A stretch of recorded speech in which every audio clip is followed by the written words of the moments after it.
So before we get started, let's take a look at some of the specifications that will help us. So I'm using a model without ABS, which means I have 257mm front discs. My torque figures are provided here. I can ignore the ABS related torque figures because I simply don't need those, and I also have rear drums on my model. And finally, the road wheel nuts are torqued up to 110 Newton meters, 81 pound-foot of torque, depends on which measurement you want to use.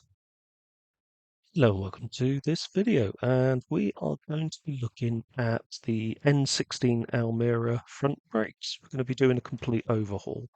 Now, this video may be applicable for the Bluebird Sylphy, remember the correct pronunciation, the N16 Sentra, and any other models with this type of front brake arrangement. Um, Very conventional, to be honest with you. It's a standard floating caliper with sliding pins, as seen on loads and loads of other stuff from the late 80s onwards.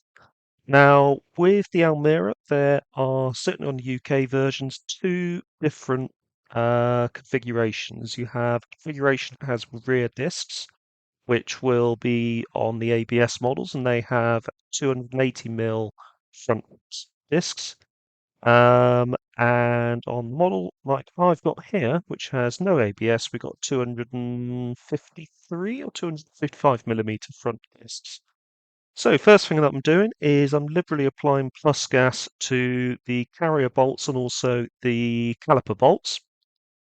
The carrier bolts are 19mm and the caliper sliding pins 12mm. Now I'm going to be replacing these Lucas calipers because they are completely seized. Now what I'm doing here is I'm actually checking the lower arms and subframe for any kind of movement in bushes because there is a knocking noise in the front. I actually discovered when rotating the disc that the drive shaft is bent. God knows how long that has been like that. So I've actually got a drive shaft ready to go onto it. Anyway, so we get the caliper bolts off, and they are quite stiff, as you would expect, but they are a 12mm fitment. Caliper itself comes off easily enough, surprisingly easy actually, and the pins, I actually had a pretty big problem with this bottom one. It's seized solid. So what I did was I prized back the rubber boot a bit, got some plus gas in there, and then using this 22mm spanner, just worked it backwards and forwards, and then tried to pry it off. As you can see, they're using. I'm not putting too much force on it because I don't want to break the spanner. But what I actually had to do in the end was to just knock it out with, well, this socket extension and a lump hammer, and that was enough just to get it out of the way. Didn't actually take much effort to get it out. It was just sort of stuck in place, but there was no rust on it. So in the past, I've done these brakes, oh, probably about 10 years ago now, to be honest with you. It was the last time I did them.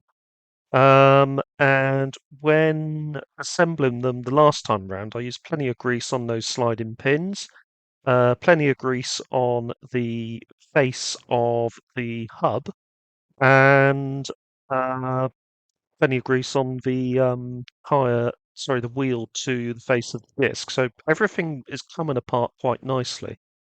Now you saw me there comparing the new caliper with the old caliper just to make sure before disassembling that they were absolutely fine. Before actually taking this shot, I had the old caliper just temporarily back on the carrier and undid the 12mm pipe union to caliper, which I've just done up there on new caliper. Giving the face of the hub here, hub flange, a quick run over with the wire wheel. And as you can see again, because I greased this up about 10 years ago, there is really any very aggressive rust on there. Some cars you can actually get this looking really bad, especially if you've uh, sort of not put any grease on there when replacing them the last time round. Put a brake cleaner just to clean it off. Make sure that you've got plenty of brake cleaner. You'll need it for the discs because the discs are covered with grease to obviously protect them in transit. I'm using this high temperature bearing grease. Copperies might be preferable, but I've never really had any problems using this type of grease on, well, anywhere really. I mean, it's high temperature, so it should be absolutely fine in this application, but copperies is probably the one that you want to go for. But as you can see here, I'm just giving the flange a wipe over with grease, making sure not to get it onto the hub. Uh, sorry, the wheel nuts. Forgotten what they're called. I should know. But also going around the outside as well, so that when the disc is on there, it's not going to sort of stick when you try to remove it. In this case, even though it's been about 10 years, that old disc came off absolutely fine. And also the old disc, no wear whatsoever. So I suppose you could theoretically reuse the old disc, but given that it's not exactly expensive, and it has been 10 years, I've got to sort of treat it to new discs and pads. The pads, incidentally, that I ordered were the wrong pads, so I put the old pads in there temporarily, mainly so that I could bleed the calipers and just make sure that everything seemed to be working. New pads are on order, and I'll be replacing those once I replace, probably at the same time that I replace the drive shaft. You can see here that I am just running over with some brake cleaner and just making sure that the disc itself is free from any grease. You can never have too much brake cleaner in this instance. Always good to have quite a bit of it on standby because you want to get rid of as much grease as possible.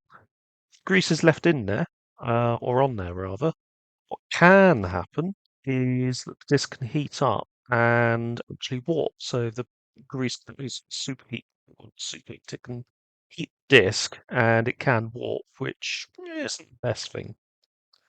So what I've done here is I'm just making sure that those sliding pins on that caliper carrier are working absolutely fine, and using a bit of this grease here to dip the pin into there, run it through, and then pop it back into the carrier.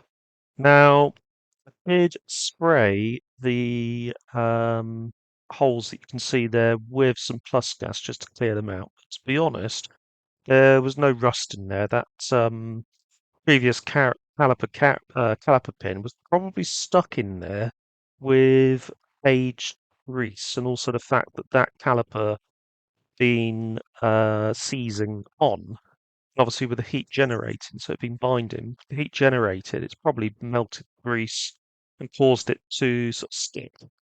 It was tough to get out, but it wasn't exactly super tough. I mean, you could actually get it out with a firm whack of a lump hammer. It just obviously flew out as you saw earlier. Obviously, get them in there, work them in and out just to make sure that they run freely, as you can see that I'm doing here. And something optional, which I did as well, was I just cleaned the excess flaky rust off of the caliper carrier itself, just to sort of make it look a little bit more presentable.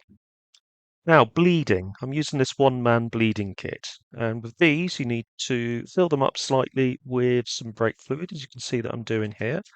The N16 Almera takes either .3 or .4 fluid. I'm using .4 because it's the latest available and well, not the latest available. It's what I had available, and I'd rather use that, to be honest. Now you need to make sure that the bottom of this pipe is covered with the fluid. Then obviously screw it up, as you can see that I'm doing there, and then pop that onto the bleed nipple. And on these new calipers, the bleed nipple is a 10mm bolt. And what you need to do is you then open the bleed nipple, so you see I've done there, go around to the interior, then pump the brake pedal probably around sort of 10 to 15 times or so. And that gets the fluid through the system and out of the caliper.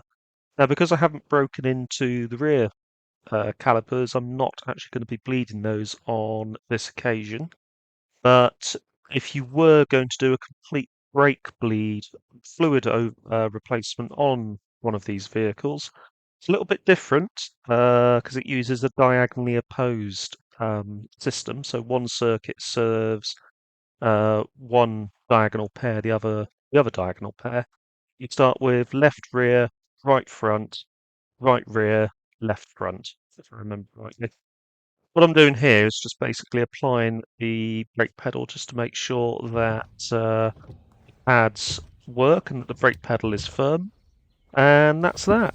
Anyway, hope you enjoyed this. Hope you found it useful. Don't forget to hit the like button. Don't forget to subscribe. See you again soon. Take care. Thanks for watching.